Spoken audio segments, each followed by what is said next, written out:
Uka yig'layotganda ukasiga qo'shilib yig'lagan ham aka bo'ladi.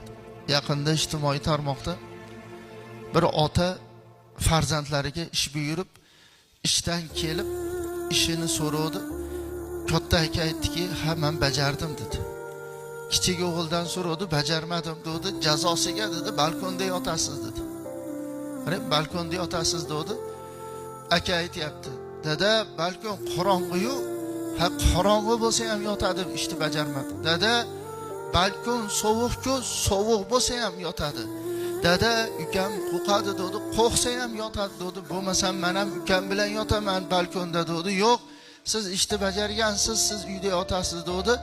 Uka yig'lashni boshladi, aka ham yig'lashni boshladi-da, shunda dada so'rayapti, "Nima siz yig'layapsiz?" desa, "Dada, qarang, ukam yig'layapti-yu" deyapti. Shu aka ukachilik uylangunchormi? Savolni qo'yishdim. Shu aka ukachilik, shu yoshlikdagi shu aytilgan ishlar bo'lib o'tgan aka ukachilik uylangunchormi? Shu aka ukachilik ota-ona tirikligichormi desa, yo'q, o'lgunigacho'r.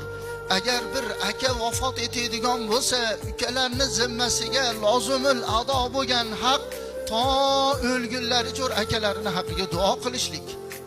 Agar uka vafot etadigan bo'lsa, akalarning zimmasiga lozimul ado bo'lgan haq to o'lgunlaricha ukani haqqiga duo qilishlik debdilar.